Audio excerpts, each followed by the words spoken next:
Squirrel, what's up? It's late. We should go to bed.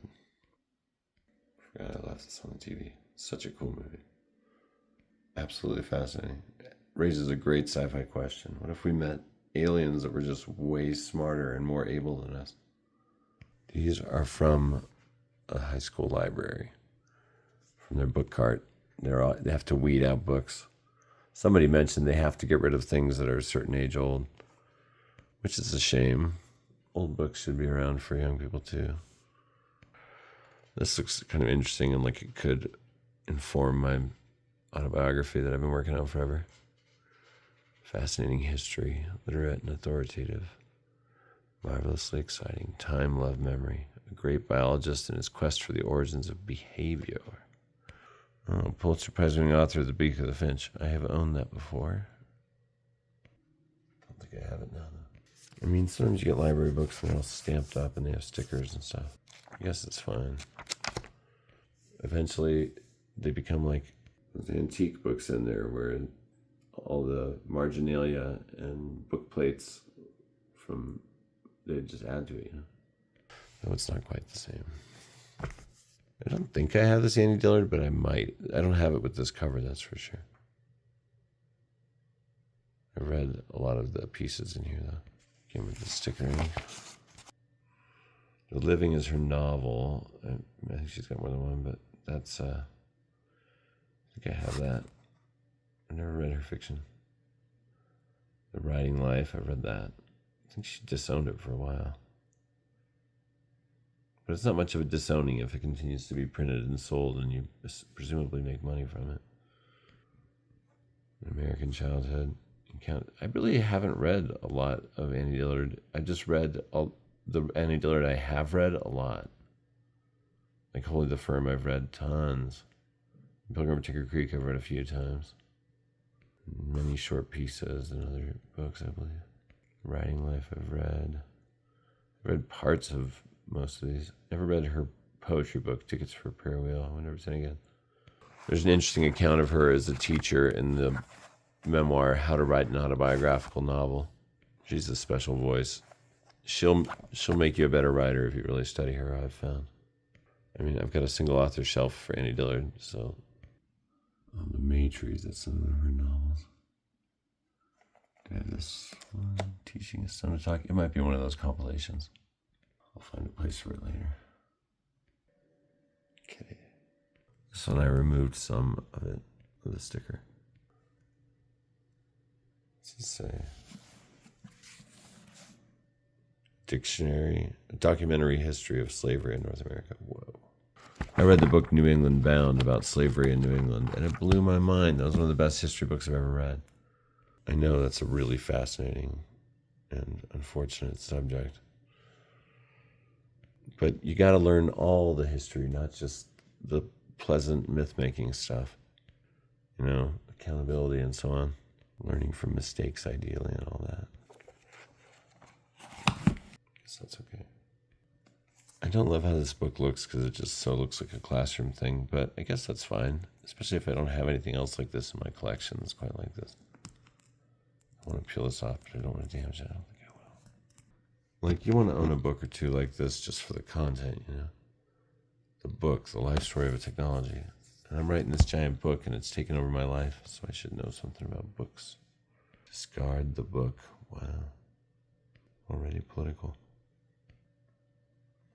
Infancy, the earliest printed books. What was that word again?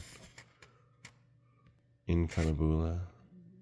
Books printed in the 1400s. Goes century by century. That's cool. Yeah, I'm glad to own this book now. That's cool. I just need to get a scraper and some alcohol. I can clean up these books. I mean, this one's got school stamped on it, but... Okay, this has an Oliver Sacks forward. That's cool. And Stephen Jay Gould is like a known voice for science, evolution, punctuated equilibrium. David Quammen, liked him. He wrote about Darwin. James Gleick wrote about chaos theory. He liked it. Oliver Sacks. No one has written of our illusions about progress in nature with more wit and learning than Stephen Jay Gould. I mean, it's stickered up. but it's also library protected. It's pretty nice. I guess it doesn't bother me that my old high school's name is stamped on things. It's kind of interesting. Personalizes my little collection a bit with detail from my past. I'm pretty sure I'm in purgatory. That's my working theory. Why am I back at my old high school?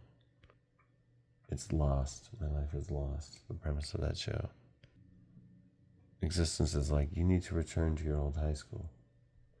Don't you think that's a little bit on the nose? Marriage falls apart and I go back to my old high school. Yikes.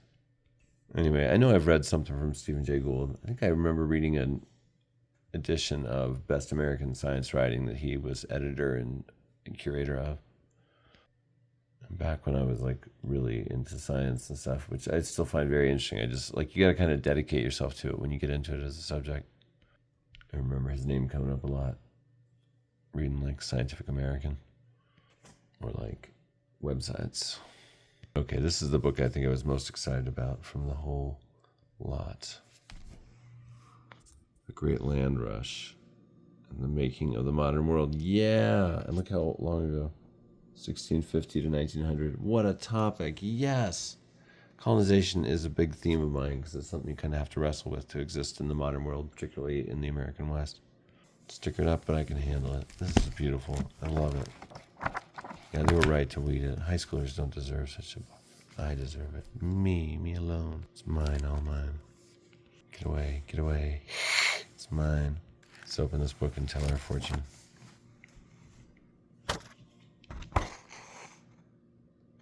Intimidation at American public auctions might have been dealt with by requiring sealed bids.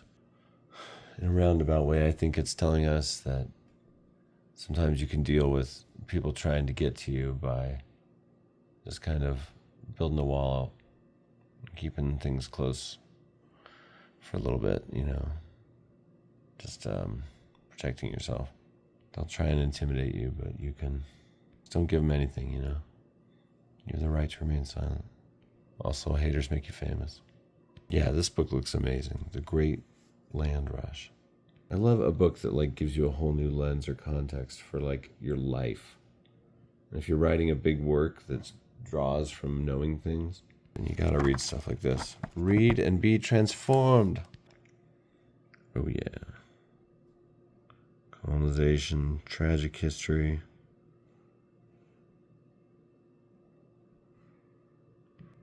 And that stuff didn't end. They'll want to do it again. There are people very excited to destroy the world with war and then disaster capitalism at all. Anyway, these are some books I got today from a cluster of 3 carts in the library of an Albuquerque, New Mexico high school. And some of them look pretty good. Oh, I put that Annie Dillard on the Annie Dillard shelf. Don't forget that one. And it's totally fine if you forget any of this, because why does this book channel exist? I didn't expect the whole act of even making this channel to feel so existential. Just constantly asking myself, what is the point of this? There is no why, to quote Philip Petit, creator of the greatest artistic act of the 20th century.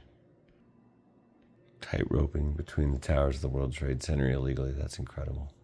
Wow. Oh, I'm going to read that Ingathering soon. Sorry, I was just looking over at the sci-fi section. Zen Henderson is so good. I loved Pilgrimage. Maybe I gave it away. I can't find it. Oh, no, there it is. So good. Yeah, I want to read now. I was listening to a video last night on the Discworld series. It's like a 40-minute video all about it. Made it sound pretty cool. Sci-fi comedy set on a disc-shaped world. I remember reading one volume of it. There's 41 books that you can read out of order. A ton of side stories. Just made me realize you really just can't read everything. I'm not going to read a 41-book fantasy series. You know, I read My Struggle, all 6 volumes. So, I'm good on reading. No, but like, I mean, you can't read all the series. I do want to read Proust, all of Proust someday. And I'd like to read Das Kapital. I mean, like, there's big books you should read. I'd like to read all these big anthologies. I mean, I'm not afraid of a larger book. This could actually go in the science section, as could one. I'm going to add them to this science pile to be put back. I got to review these still. My last video cut off. Ugh, I hate that. This is on the bottom. Yeah, she writes famously about climate change. Yeah, we'll look at these later. I could look at them now, but I kind of need to go to bed. It's after midnight. You know. As one of my children once depressingly said when I was putting them to bed, then if I go to bed, then I'll just wake up and it'll be morning and it'll start all over. Don't think about it. Don't think about life. Just smile and skip along. I can genuinely like and appreciate the company and presence of a lot of like mainstream people, even when I'm not like letting my freak flag fly or anything, you know. But that's just a pretty book too. When in doubt, put a classic work on the cover, you know. And it's a partial wraparound.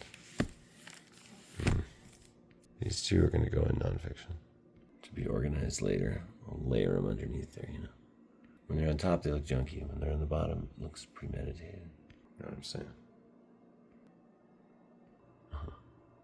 I'd say this one should go in writing, but that section might be full. Organize that later. Hey, here's an Annie Dillard.